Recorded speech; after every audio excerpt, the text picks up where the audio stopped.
그 말씀을 받는 자들은 다 그 은혜의 창고로부터 흘러나오는 하나님의 은혜를 받게 될 줄로 믿습니다. 우리 옆에 분과 인사하겠습니다. 잘 오셨습니다. 반갑습니다. 여러분, 일본은 지구상 가장 지진이 빈번하게 일어나는 나라 가운데 하나입니다. 1년 동안 규모 3.0 이상의 지진이 1200회 이상 발생을 하고 있다고 합니다. 지구상에서 1년 동안 발생하는 진도 6.0 이상의 10% 가운데, 전체 가운데 10%가 일본에서 일어나고 있습니다. 1995년 1월 17일 새벽 5시 46분에 규모 7.3 강진이 일본을 뒤흔들어 놓았습니다.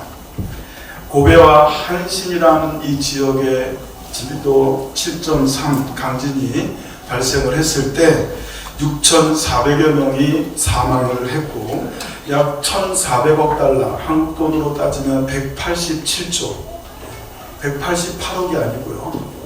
187조의 경제적 손실을 입혔다고 합니다. 부상자가 4만 명, 난민이 30만 명이 발생을 했고 건물이 7천여 채나 완파되었습니다. 지금부터 벌써 13년이나 되었네요. 2011년 동일본 대지진 때는 여러분과 제가 기억하고 있듯이 쓰나미로 인한 많은 피해가 있었습니다. 후쿠시마 원전도 이때 여러분 파괴가 되어서 지금은 완전히 멜트다운 되었죠. 그리고 그 오염수 방류 문제를 가지고 여전히 주변 국가들과 갈등을 빚고 있습니다. 이때 15,899명이 사망을 했고요. 2,527명이 실종이 됐으니까 실종자는 아직 발견되지 않은, 사망했는지 살았는지 생존 여부를 알 수 없는, 그러니까 사실은 13년이 지났으니까 실종된 자들은 어떻게 보면 사망했다고 봐야 되겠죠. 합쳐서 약 2만 명이 이 지진 때 목숨을 잃었고요. 그리고 반파된 건물, 그리고 파괴된 건물이 12만에서 28만까지 22만 8,863명이 난민이 될 정도였습니다. 그런 일본에 2024년 올해 1월 1일 첫날 새벽부터 지진이 또 발생을 했습니다. 규모 7.6. 이게 어느 정도인지 우리는 감이 잘 안 와요. 사실은. 근데 요즘 워낙 SNS가 발달되어 있고 누구나 핸드폰으로 카메라로 동영상을 찍다 보니까 지진이 났을 때 그 와중에 카메라로 영상을 찍은 분들이 SNS에 올린 여러 가지 영상들이 있습니다. 1월 16일 바로 이번 주 지난주까지 220명이 새벽부터 이 지진으로 인해서 목숨을 잃었습니다. 자, 지진이 얼마나 무서운 건가 한번 영상을 보겠습니다.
저는 평택에 산 지가 딱 한 20년째가 되어가고 있습니다. 7월 24일이면 딱 20년째인데요. 20년 동안 평택에도 지진을 느낄 수 있는 때가 한 3번 정도 있었던 걸로 기억을 합니다. 물론 평택이 진앙지는 아니었어요.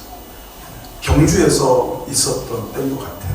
근데 워낙 강력했기 때문에 그 여파가 여기까지 왔었어요.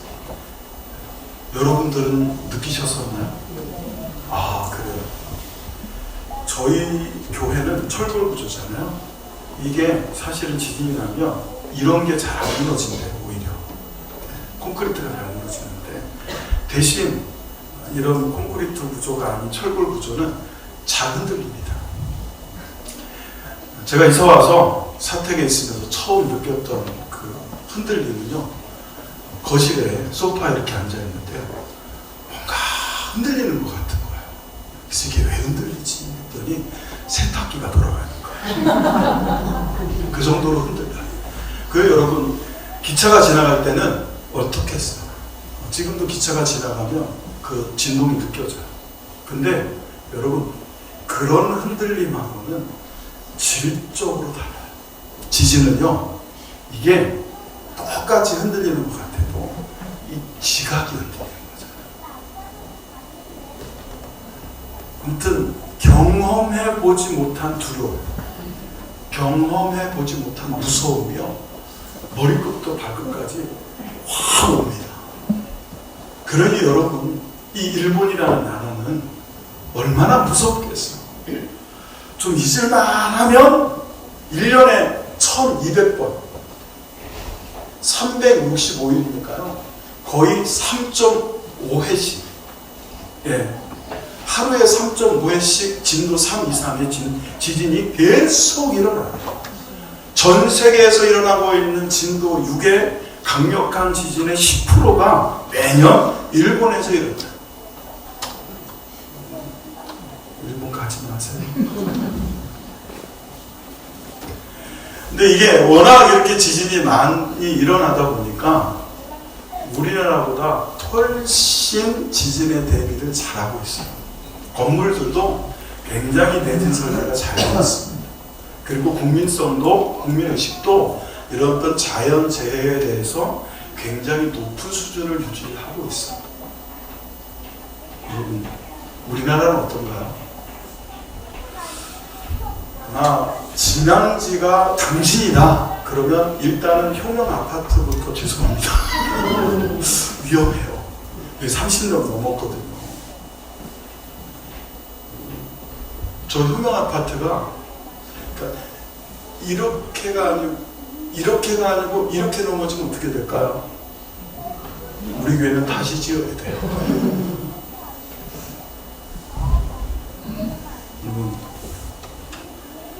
삶의 지각이 있어요.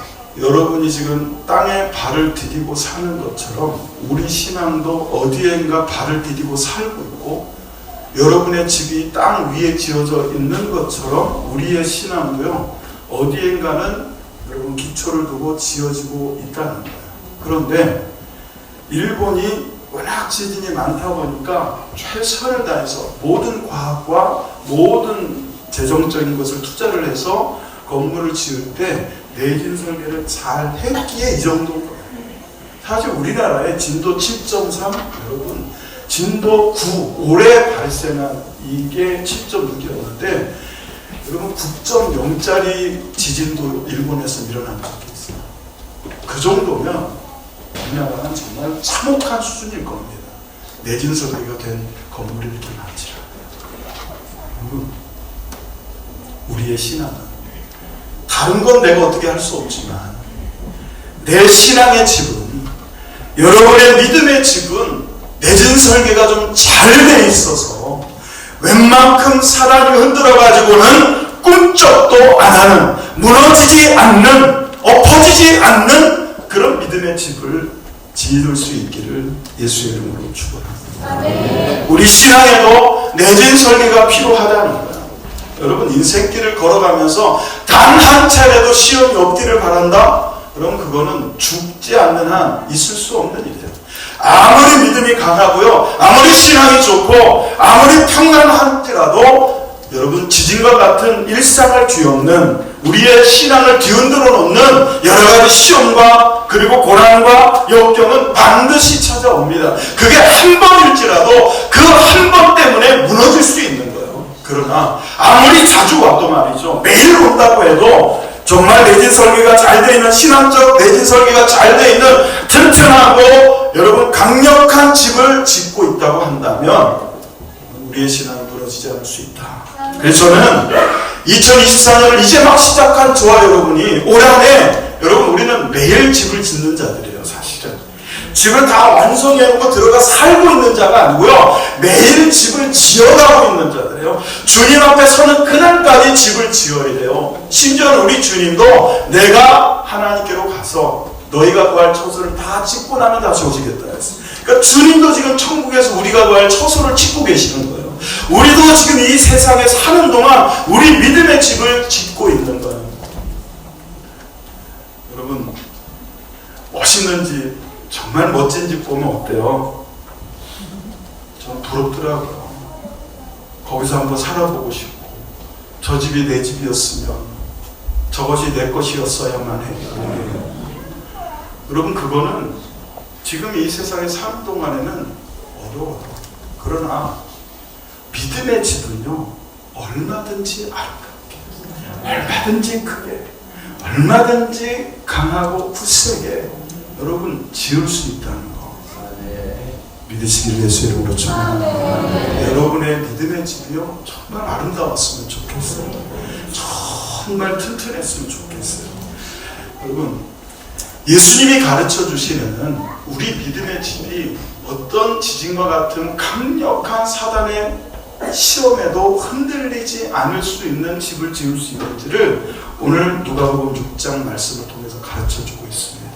오늘 저는 이 말씀을 가지고요, 어떻게 하면 우리가 매진 설계가 잘 된 신앙의 집을 지을 것인가 함께 살펴보고 도전 받으시고 그런 집 지어가는 2024년이 되기를 예수 이름으로 축원합니다. 자, 누가복음 6장 47절을 같이 한번 소리내서 읽겠습니다. 시작.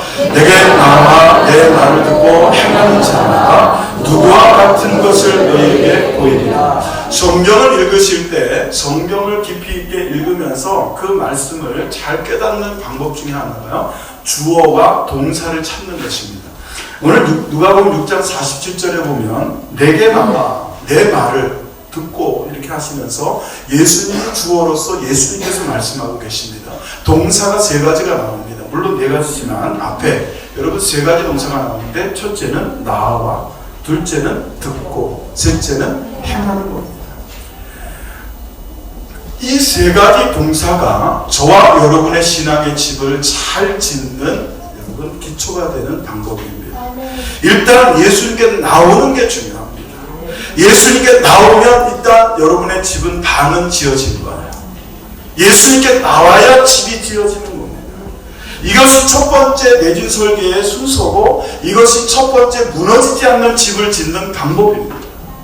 적어도 예수님께 나온 사람은 그 신앙의 집, 구원의 집이 무너지지 않을 수 있는 최소한의 첫 번째 발걸음을 띈 것이고 첫 번째 방법을 가지게 된 줄로 믿습니다. 아멘. 자, 그런데 2000년 전 누가복음의 이 말씀에서 예수님께서 말씀을 하실 때는 갈릴리 사람이든지 이스라엘 사람들이 예수님께 나갈 수 있었어요. 예수님이 사람으로 계셨으니까 갈릴리에 계신다는 소문을 들으면 갈릴리로 가면 예수님께 나가는 거예요. 가버나움에 계신다 그러면 또 가버나움으로 가면 예수님께 나가는 거예요. 그런데 지금은요, 예수님께서 십자가를 지시고 죽으시고 부활하시고 40일 동안 함께 계시다가 승천하신 후에 지금은 하나님 보좌 우편에 계신단 말이죠. 지금 영적으로는 여러분 한 사람 한 사람과 함께 하시지만 실질적으로는 하나님 보좌 우편에 계신 그 하나님, 우편에 계신 예수님께 우리가 나가려면 죽는 방법밖에 없어요. 여러분 전부가 천국에 가시기를 예수 이름으로 축원합니다. 그러나 지금 가고 싶은 분 손 들어보세요.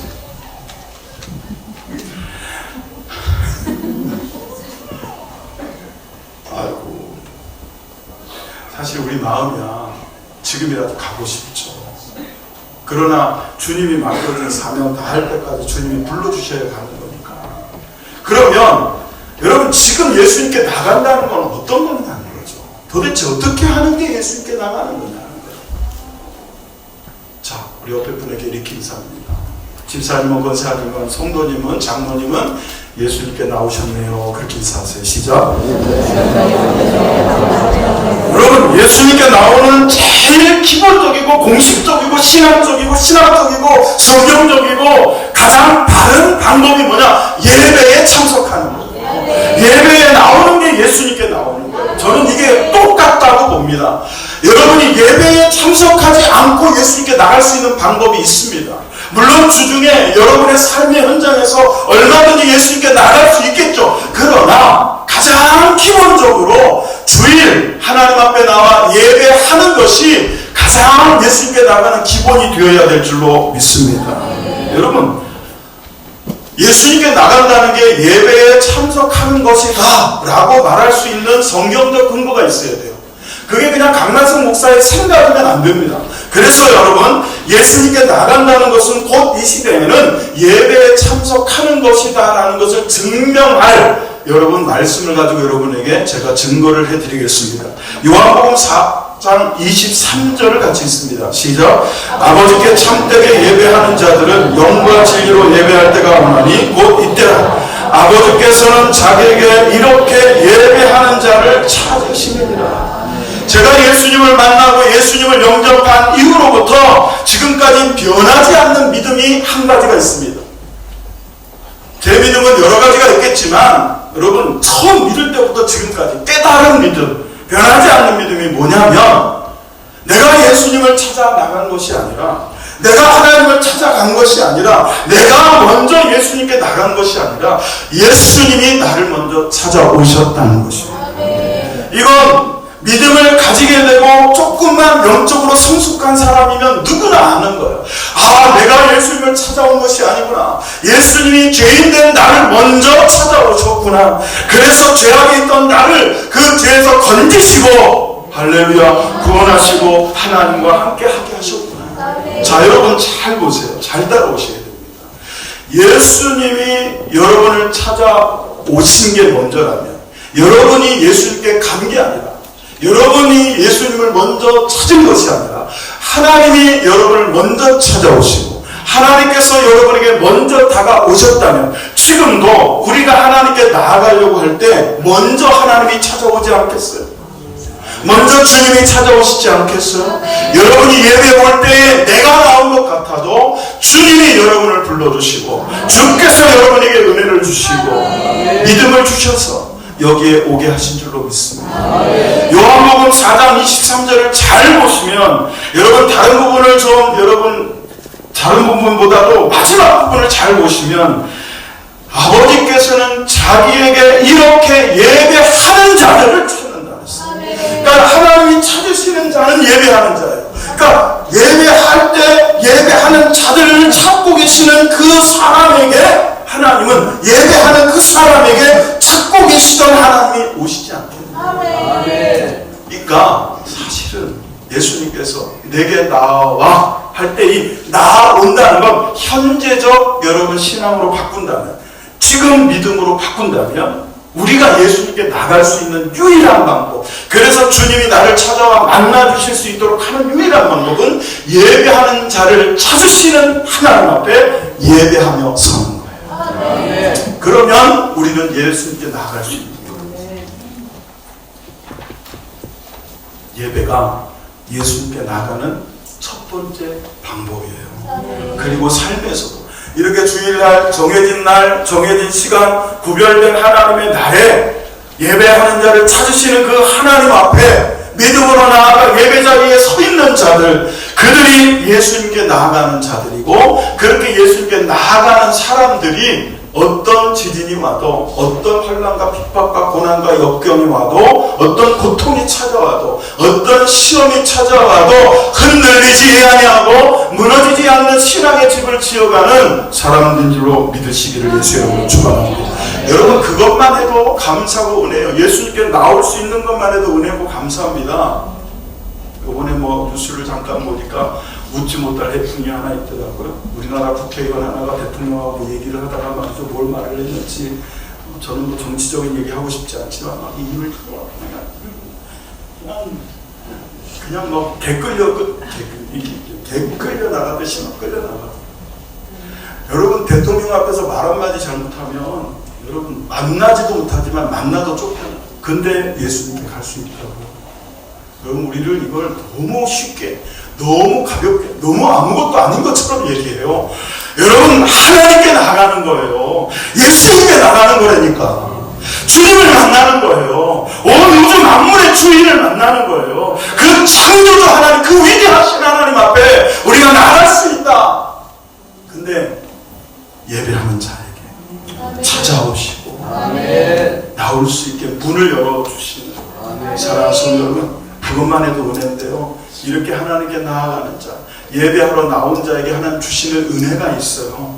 히브리서 7장 25절을 같이 읽어봅니다. 시작. 그러므로 자기를 힘입어 하나님께 나아가는 자들을 온전히 구원하실 수 있으니 이는 그가 항상 살아계셔서 그들을 위하여 간구하시니라. 그래서 예수 그리스도를 힘입어, 여기 자기를 힘입어는 바로 예수 그리스도를 힘입는다는 거예요. 예수 그리스도를 힘입어 하나님께 나아가는 자들을 예수님은 온전히 구원하시는, 부족하지 않고 꾸역꾸역이 아니라 넉넉하고 충분히 완전히 온전히 완벽하게 퍼펙트하게 우리를 구원하시는 줄로 믿습니다. 남겨두지 아니하고 다른 사람에게 조금 더 도움을 받아야 될 걸 그만큼 남겨놓고 구원하시는 게 아니에요. 완벽하게. 할렐루야. 그래서 이단들이 말하는 것처럼 예수님은 구원에 실패했고 예수님은 구원에 모자란 부분이 있기 때문에 내가 완성하러 왔다. 여러분, 말도 안 되는 그런 얘기들.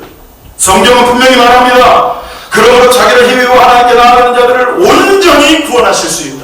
예수님이 온전히 구원하신 것을 믿으시기를 예수 이름으로 축원합니다. 누구를? 자기를 힘입어 하나님께 나아가는 자들을. 그러면서 그가 항상 살아계셔서 그들을 위하여 친히 간구하시기 때문이다 그랬어요. 예수님께 예배하러 오는 자들은 예수님을 만나는 것 자체가 복이요 은혜요 축복인데, 거기서 더 나아가서 그로 하여금 예수 그리스도를 힘입어 하나님께 나온 자들은 하나님으로부터 온전하고 완벽한 그런 어떤 은혜를 통하여 구원 얻게 하십니다. 여러분, 이게 온전히 판텔레스라는 건요, 충분하다, 효과적이다, 한 번도 여러분 부족하지 않다, 흠음이 없다, 이런 뜻입니다. 또한 예수님께 나온 자들에게는 이런 은혜를 또 주십니다. 히브리서 4장 16절 있습니다. 시작. 그러므로 우리는 긍휼하심을 받고 때를 따라 돕는 은혜를 얻기 위하여 은혜의 보좌 앞에 담대히 나갈 것이다. 여러분 모두는 지금 이 시간 서정장독의 본당에 그냥 앉아있는 것이 아니라 예수 그리스도를 통하여 하나님의 은혜의 보좌 앞으로 나온 줄로 믿습니다. 여기는 은혜의 보좌가 되어야 합니다. 믿는 자들에게는 여기가 은혜의 보좌가 될 것이고, 믿음이 없는 자들에게는 지루하고 고통스러운 숙제의 장소가 될 수 있습니다. 여러분에게 여기가 숙제를 하는, 처리하는 그런 것이 아니라 주님 만나고 하나님의 은혜를 경험하는, 온전한 구원을 맛보고 경외하고 누리는 그런 은혜의 보좌 되기를 예수 이름으로 축원합니다. 그런데 말이죠, 이 은혜의 보좌가 긍휼하심을 받는 자리고 때를 따라 돕는 은혜를 받는 곳이래요. 여기 때를 따라라는 유카이로스라고 하는 이 단어는 때에 맞는 가장 적절한 시기에 이런 뜻입니다. 하나님이 보실 때 여러분에게 가장 적절한 시기에, 가장 알맞은 때에 하나님의 은혜를 주시려고 기다리고 계신다는 거죠. 하나님께 나오는 자들에게. 올해 1월 1일 일본에서 있었던 그 지진 때 참 여러 가지 아프고 또 어려운 그런 뉴스들을 많이 접했습니다만은 또 훈훈한 그런 뉴스도 하나 있었어요. 한번 보시죠. 일본 이시카와현 강진 발생 8일째입니다. 당시 한 할머니가 구조되는 영상이 새로 공개됐습니다. 쓰나미가 몰려오기 직전 단 9초가 생사를 갈았습니다. 도쿄 김민지 특파원입니다. 차 안의 블랙박스에 표시된 시간은 1일 오후 4시 38분, 규모 7.6의 강진이 발생한 지 20여 분 지났을 때입니다. 이시카와현 해안마을 노토초엔 쓰나미 대경보가 발령됐고, 차 안의 남성은 이 지역을 벗어나 높은 곳으로避難 중이었습니다. 모두 대피한 듯 마을엔 인적이 드문데 한 할머니가 지팡이를 짚고 걸어갑니다. 뭔가 불안하다 느낀 운전자는 다시 할머니에게 돌아와 말을 겁니다.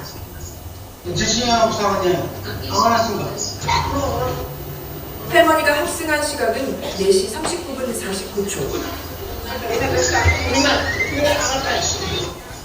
그리고 정확히 9초 뒤인 4시 39분 58초. 물소리와 함께 무서운 속도로 차 앞에 쓰나미가 덮칩니다. 놀란 운전자는 쏜살같이 마을에 빠져나갔습니다.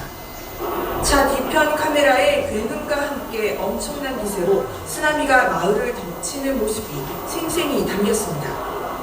1, 2초만 늦었어도 운전자와 할머니 모두 어떻게 됐을지 모를 아찔한 상황입니다.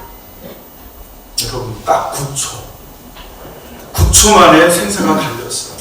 여러분 여기 유카이로스라고 하는 이 히브리서 4장 16절에 때를 따라라는 단어가 바로 이때 쓰는 단어예요. 가장 적절한 시기에, 또 다른 한편으로는 늦지 않은 시기에 그런 뜻이에요. 우리 생각에는 하나님 좀 이렇게 해주시지, 하나님 좀 이것 좀 열어주시지, 지금 좀 해주시지, 이런 마음이 들 때가 있어요. 답답하죠. 하나님 내 기도 응답 안 하시는 것 같고, 더디 응답하시는 것 같고, 말씀 안 하시는 것 같고. 그래도 여러분 기억하세요. 하나님께 나오는 자들은 긍휼하심을 받고 가장 적절한 시기에, 늦지 않은 시기에 하나님의 은혜를 받게 하신다는 것을 잊지 않으시기를 예수의 이름으로 축원합니다. 여러분 예수님께 나아가세요. 예수님께 나아가는 실제적인 방법은 예배에 참석하는 것입니다. 주일을 지키는 것은 단순히 숙제가 아니고 하나님의 은혜를 받는 시간, 하나님을 만나는 시간, 나를 구원하시게 십자가 주신 그 아름다운, 그 놀라운 예수님을 만나는 시간. 할렐루야. 두 번째로 우리의 신앙의 집이 무너지지 않도록 여러분 내진 설교를 할 수 있는 두 번째 동사, 두 번째 방법, 두 번째 순서는 바로 내 말을 듣고예요. 내게 나와 내 말을 듣고 그랬습니다. 47절에 나오는 두 번째 동사, 내 말을 듣고. 자, 이것도 마찬가지예요. 우리 생각을 해보면 2000년 전에 얼마나 좋았을까요? 저는 만약에 타임머신을 타고 뒤로 돌아갈 수 있다면 언제로 돌아가고 싶으냐면 예수님 계시던 그때. 여러분은 어디로 돌아가고 싶으세요? 결혼하기 직전 뭐 이런 데. 그놈을 만나기 직전 뭐. 아니면 뭐 조금 더 멀리 그 녀석을 만나기 전 뭐 이런 마음이 들죠. 저는 예수님이 계셨던 그때로 한번 가보고 싶어요. 그때 가면 주님의 음성을 들을 수 있을 거 아니에요. 여러분 예수님의 목소리가 어땠을까요? 우리 교회에서 제가 그래도 다른 목소리가 참 좋았는데 올해 갑자기 강씨가 또 하나 들어와가지고 저는 제 목소리도 아니게 됐어요. 목소리가 얼마나 멋있는지 막 동굴에서 막 그냥 남자인 제가 들어도 저런 목소리도 길선아 했으니까 너무 좋겠죠. 길선이가 누군지는 일단 목사님한테 한번 물어보세요. 여러분 그 음성이 어땠을까요? 예수님의 음성. 듣고 싶지 않으세요? 네. 여러분 그때는 들었어요. 그때는 예수님의 이 소리를, 성대를 통해 나오는 소리를 들었더라고요. 근데 지금은요. 자, 나는 지금도 예수님의 음성을 매일 듣고 삽니다. 손 들라면 또 듣는 사람, 안 듣는 사람 또 나눠줄 테니까 속으로 한번 들어봐요. 여기는 뭐 거의 드셨는데, 할렐루야. 역시 영성이 꽂혔어요. 여기는 보니까 절반 들었어요. 여기는 거의 들었네. 거의 안 들었네요. 큰일 나요. 여러분 지금 예수님의 음성을 듣고 사시는 분, 우리가 신앙생활을 하면서요 너무 형이상학적으로 신앙생활을 해요. 뜬구름 잡듯이 신앙생활. 실제적이고 현재적이고 현실적인 것을 몰라요. 믿음은 그냥 저기 있는 거고 나는 그냥 그 무형의 믿음이라는 것을 그냥 그저 그런 것으로 있는 것처럼 그냥 그렇게 살아갈 뿐이지 실제적이지를 않아요. 여러분 그러나 믿음은 굉장히 실제적인 거예요. 예수님의 말씀을 듣는다는 건 지금도 들을 수 있다는 걸 전제해요. 그럼 어떻게 하는 게 예수님의 음성을 듣는 거냐? 성경을 읽는 게, 성경을 묵상하는 것이, 성경을 가르치고 나누는 것이 예수님의 음성을 듣는 거예요. 아멘. 할렐루야. 아멘. 예수님이 육신으로 계신 33년 동안만 예수님의 음성을 들을 수 있다면 그 이후의 사람들은 예수님의 음성을 들을 수가 없어요. 그런데 하나님께서는 너무나도 은혜롭게 오고 가는 모든 세에 누구든지 예수님의 하나님의 음성을 들을 수 있도록 기록된 말씀을 주셨어요. 그래서 그 말씀을 펼치고 읽을 때에 하나님께서 말씀해 주시고 감동을 주시고 은혜를 주시고 읽어봐 봤어야 이게 아멘이 되지. 최근에 읽어야만 이게 연애가 되죠. 저도 뭐 이 말에는 자유롭지 못한데 항상 우리가 이제 얘기하는 게 옛날에는, 이전에는, 내가 그때는 이렇게 얘기를 해요. 저도 하나 얘기를 하면 1년 365일 동안 제가 성경을 30장씩 읽었어요. 하루에. 하루도 안 빼죠. 왜? 하나님께 소원을 했거든. 하루에 성경 30장을 안 읽으면 그 다음날 하루 금식. 그러니까 어느 날 시편 119편 갔는데, 야, 무슨 얘기인지 지금 아는 분은 웃을 거고 모르는 분은. 시편 119편. 야, 이게 한 장이 페이지로 한 장이 아니고요. 창세기 1장, 2장, 3장, 4장 이렇게 30장이에요. 딱 그날 그게 딱 걸렸는데, 야, 한 장 읽기가 176절까지 있어요. 176절. 아, 나중에 누가 이렇게 길게 썼어. 이게 시야? 이게 시야? 그래서 이걸 읽어야 내가 안 듣는데. 너무너무 힘들게. 나 때는, 옛날에는. 아니요. 지금 집을 지어야 된다니까. 지금 짓고 있어야 돼요. 지금 들어야 된다니까. 할렐루야. 어제보다 오늘 더 많이 읽어야죠. 어제보다 오늘 더 깊이 묵상해야죠. 여러분, 아직 이럴 때는 안 지났어요. 오늘 결단하세요. 내가 올해는 하나님 말씀을 좀 가까이 해야 되겠다. 좀 많이 읽어야 되겠다. 깊이 읽어야 되겠다. 묵상해야 되겠다. 나눠야 되겠다. 할렐루야. 우리 원사님도 가끔 제가 차량운에 어쩌다 옛날에 하다 보면 차에서 야, 거기 가봤어? 파가 한 단에 3,000원밖에 안 해. 거기는 배추 두 단에 1,000원씩이야. 세일한데. 왜 나눌까요? 좋은 거야. 싸게 질 좋은 걸 잘 살 수 있다. 그게 어떻게 바뀌어야 되느냐? 야, 시편 말씀 읽어봤어. 119편 176절까지만 176절까지 길게 있지만 참 은혜되더라. 할렐루야. 좋은 건 하나에 그런 걸 나눠야지. 나 모이면 홈플러스에 뭐 판다, 이마트에 뭐 판다. 여러분 안 구하니 지금 웃는 분들 다 이게 전과자들이에요. 다 경험이 있는 거야. 여러분 하나님의 말씀을 읽으세요. 하나님의 말씀을 읽는 것이 주님의 음성을 듣는 거예요.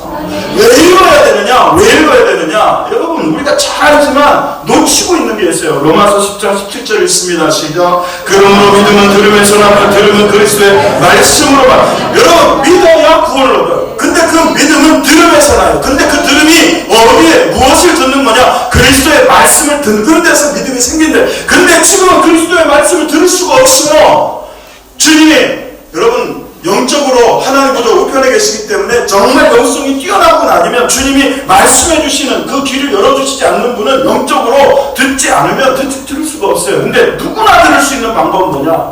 주님이 주신 말씀을 읽는 거예요. 말씀을 읽으면 주님이 반드시 여러분의 영에 그 말씀을 여러분 해석해 주시고 알게 하시고 깨닫게 하실 줄로 믿으시기를 예수의 이름으로 축원합니다. 여러분 이렇게 구원만 얻어도 참 감사한 일인데 여러분 말씀을 읽으면 여러 가지 좋은 일들이 생겨요. 시편 119편 11절 있습니다. 시작. 내가 작게 범죄하지 아니하여 주의 말씀을 내 마음. 여러분 죄 지으면서 살고 싶으세요? 이제는 좀 죄로부터 자유롭고 싶으세요? 자유로워야죠.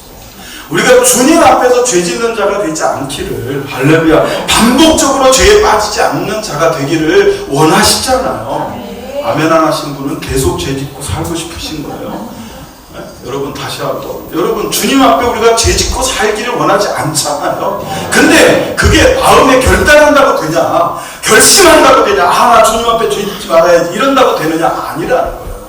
그 결단하고 결심한다고 되는 게 아니라 주의 말씀이 우리 안에 있어야 주님께 범죄하지 않게 돼요. 할렐루야. 말씀이 우리의 갑옷이에요. 말씀이 우리의 병기예요. 하나님의 말씀을 내 마음에 두면 범죄하지 않게 돼요. 또 여러분 여기서 그쳐도 괜찮은데 하나님은 더 나아가서 또 다른 은혜를 주셔요. 여호수아 1장 8절에 있습니다. 시작. 이 율법책을 내 입에서 떠나지 말게 하며 주야로 그것을 묵상하여 그 안에 기록된 대로 다 지켜 행하라. 그리하면 내 길이 평탄하게 될 것이며 내가 형통하리라. 제 인생은 뒤돌아보면 참 은혜였던 것 같습니다. 예수님을 제가 몰랐을 때로 은혜로 살았었어요. 저는 예수님을 믿고 나서부터 주님이 저를 인도하신 줄 알았어요. 근데 예수님을 믿고 뒤돌아보니까 17살 전에도 예수님이 저를 붙잡아 주셨더라고요. 지켜주시고, 할렐루야. 평생을 지켜주신 거예요. 그런데 그 인생길이 때로는 힘들어요. 때로는 어려움이 와요. 그래야 재밌지. 아무 일도 없다고 생각해봐. 저는 그게 참 괴로울 거라고 생각을 해요. 때로는 환란이 오고, 여러분 그 문제를 해결해 나가고, 이겨나가고. 아무튼 제가 계속 얘기하는데 아멘 안 하시는 분은 계속 문제 만나세요. 계속 어려운 거 안 하시고 맨날 엎어지고 자빠지고 쓰러지고 그렇죠. 아멘 좀 하세요. 네. 진실로 확실히 믿습니다. 그렇습니다. 그렇게 되어지기를 원합니다. 이게 아멘이에요. 그걸 우리가 맨날 말씀 끝날 때마다 하나님 앞에 진실로 확실히 믿습니다. 그렇습니다. 그렇게 되어지기를 이거 하기 어려운데 하나님이 딱 한 단어 아멘으로 끝내주셨잖아요. 얼마나 감사해요. 여러분 이 율법책을 내 입에서 떠나지 말게. 입에서 떠나지 말게 하는 건 무슨 뜻이에요? 입으로 소리내서 읽으라는 뜻이에요. 묵상 그러면 입을 꼭 다물고 눈으로만 읽는 거, 눈 감고 그냥 생각만 하는 거 이렇게 착각하시는데 히브리어에서 묵상이라는 단어는요 어떤 뜻이 있느냐면 낮은 소리로 읊조리다 예요. 할렐루야. 대초에 말씀이 계시니라. 이 말씀이 하나님과 함께 계셨으니 이 말씀은 곧 하나님이시니라. 이렇게 조용히 읊조리면서 하나님의 말씀이 여러분의 입에서 떠나지 않게 하고 주야로 밤낮으로 시간만 나면 아니 시간을 내서 하나님의 말씀을 계속 붙들고 있는 사람에게는 그들이 병탄하게 될 것이며 형통하게 될 것이라고 성경이 약속하고 있잖아요. 사랑하는 성도 여러분, 여러분에게 형통의 복이 임하기를 예수 이름으로 축원합니다. 그 얘기는 다른 말로 하면 여러분 성경을 읽으세요 라는 말과 같아요. 호모 사피엔스가 무슨 뜻인지 아시는 분? 최혜원 집사님. 생각하는 사람. 제가 알고 있는 거랑 좀 다른데. 제가 틀릴 수도 있어요. 내가 다른 사람한테 물어봤는데 다르게 얘기했으면 내가 맞아. 당신이 틀렸을 텐데 이래. 최혜원 집사님이 이렇게 얘기하니까 내가 틀렸나? 제가 아는 호모 사피엔스는 사회적 동물. 맞나요? 할렐루야. 박수 한번 주세요. 제가 이거 검색해 본 게 아니라 알고 있던 거예요. 대단하지 않습니까? 호모 사피엔스. 근데 포노 사피엔스가 뭔지 아세요? 모른다. 감사합니다. 대답해 주셔서. 포노 사피엔스. 핸드폰 없이는 살 수 없는 인류를 포노 사피엔스. 요즘 애들은요 핸드폰을 가지고 깨고 핸드폰을 보면서 잠이 들어요. 그렇게 되면 뇌가 어떻게 되느냐? 뒤쪽만 발달합니다. 이 후두엽이 시각적, 청각적 관리를 해요.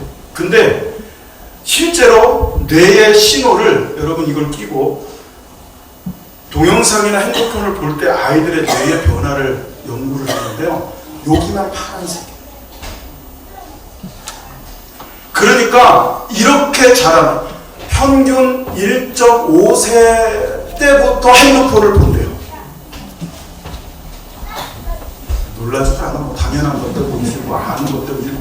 여러분 1살 반이면 핸드폰을 보기 시작하는 우리나라 아이들이 평생을 핸드폰을 보는 거예요. 그러니까 요즘 아이들이요 자라가지고 책을 읽지를 않는데요.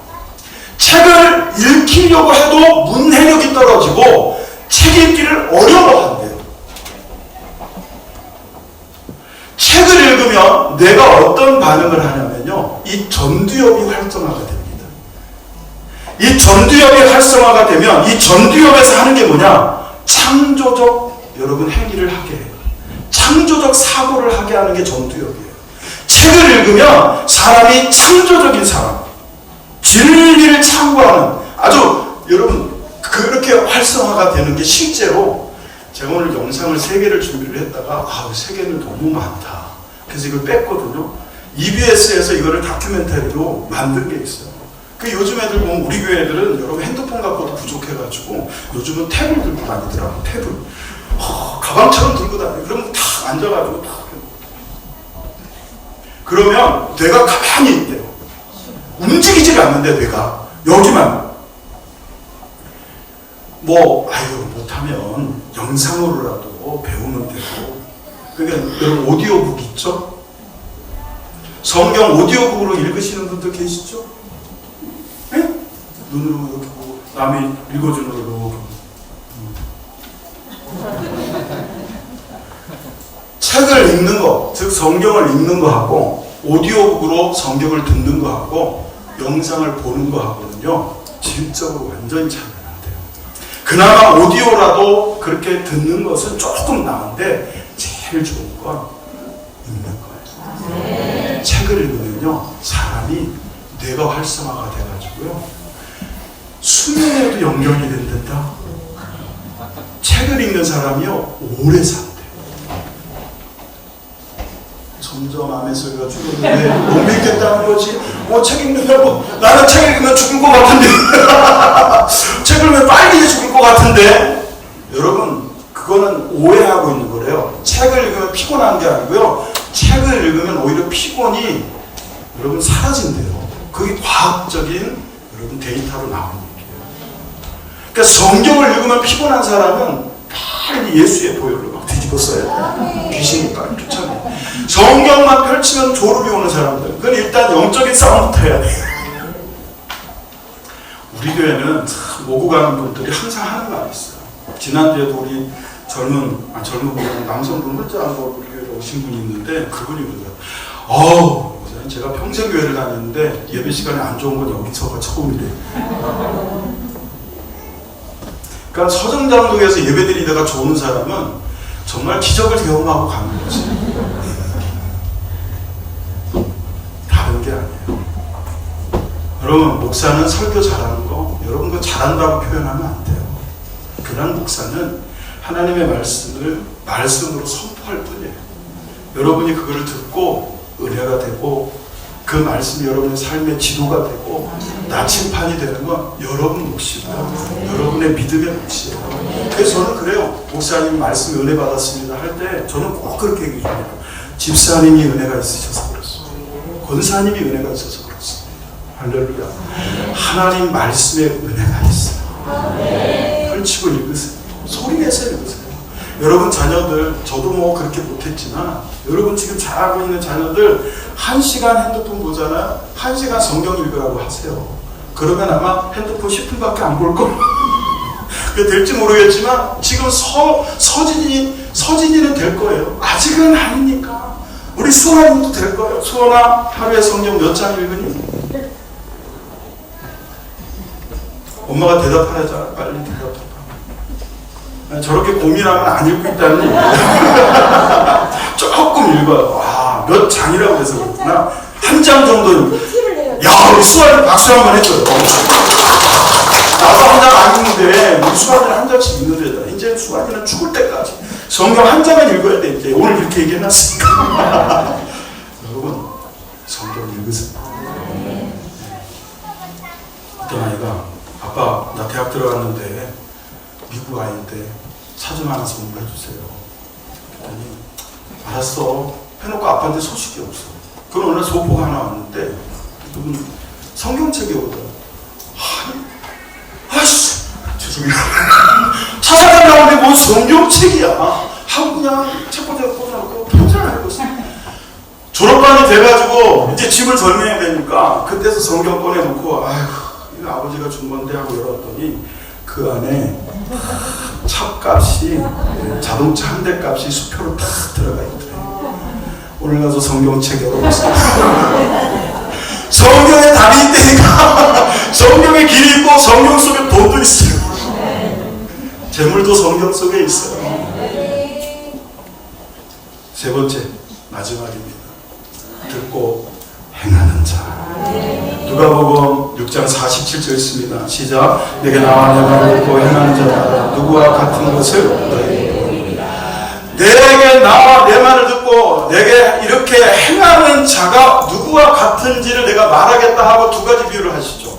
하나는 주초를 깊이 파고 반석 위에 그 집을 지어서 물이 나고 큰 물이 나고 탕류가 부딪히되 무너지지 않았고, 또 하나는 주초를 깊이 파지 않고 반석에다 집을 지은 게 아니라 흙 위에다 지어가지고 큰 물이 나고 탕류가 부딪힐 때 무너짐이 심하더라. 이와 같다는 거예요. 여러분, 탕류가 나고 큰 물이 나도 무너지지 않는 집은 어떤 집? 내게 나와봐. 내 말을 듣고 내게 들은 말씀대로 행하는 자, 그가 집을 어디에다가? 페트라 반석 위에 지은 사람과 같다는 거예요. 여기 듣고 행하다라고 하는 이 단어가 포기예요. 만들다, 창조하다, 해등하다. 근데 이것이 여기에서는 어떤 의미로 쓰여졌느냐면 갖은 노력을 다하다라는 뜻으로 쓰여졌어요. 내게 나와 내 말을 듣고 갖은 노력을 다하여 내게 들은 말씀대로 살려고 하는 자는 그 주초를 깊이 파고 반석 위에 집을 지은 자와 같다니. 그냥 몇 번 해보고 포기하고 그냥 조금 시도해보고 포기하는 자가 아니라 주님께 계속 나오고 주님의 말씀을 계속 듣고 그 말씀대로 계속 살려고 온갖 몸부림을 다하는 그 사람은 그 집을 페트라 반석 위에 지은 자와 같아서 큰 물이 나고 거친 물결이 휩쓸어도 무너지지 않는 집을 지은 자와 같다. 사랑하는 성도 여러분, 여러분이 이런 집 짓기를 예수의 이름으로 축원합니다. 여러분, 오늘 말씀의 제목이 페트라입니다. 여러분 주변에 나와 있는 그 헬라어 페트라라고 있습니다. 그 페트라가 반석입니다. 그 반석 위에 집을 지어야 할 텐데 그 반석 위에 집을 짓는 자는 어떤 사람이냐? 바로 여러분 주님께 나오는 자, 그리고 주님의 말씀을 듣는 자, 그리고 주님의 들은 말씀대로 행하는 자입니다. 자, 여러분 여기 보시면 3천이 있습니다. 지난주에 설교 제목이 뭐였습니까? 300명이었습니다. 아니 300명이 아니고 왜 3천일까요? 이 숫자는 뭘 가리키는 걸까요? 여러분 이 숫자는요, 놀랍게도 팬데믹 기간 동안 한 해에 대한민국 안에서 사라지거나 문을 닫거나 무너진 교회의 숫자입니다. 한 해에 3,000개의 교회가 무너지고 있어요. 서정 장로교회, 여러분 예수 그리스도를 머리로 삼은 이 교회가 무너지지 않으려면 그의 몸인, 그의 지체인 여러분 하나하나가 예수님께 나아가야 하고요. 여러분 하나하나가 예수님의 말씀을 들으려고, 그분의 음성을 들으려고 성경을 손에서 떼지 말고 여러분의 입에서 성경이 그치지 않게 하셔야 되고요. 그리고 그 말씀대로 살려고 몸부림을 하셔야 할 줄로 믿습니다. 그렇게 될 때 서정 장로 교회가 어떤 큰 물이 와도 어떤 탕류가 부딪혀도 흔들리지 아니하고 무너지지 않는 교회가 될 줄로 믿습니다. 우리 결단하며 들은 말씀 붙잡고 선한 능력으로 우리를 붙드시는 하나님, 예수님께 나아가게 하시옵소서. 주님의 말씀을 듣는 자가 되게 하시고 말씀을 듣고 행하는 자가 되게 되어 도와주셔서 내진 설계가 잘된 신앙의 집 짓게 하옵소서.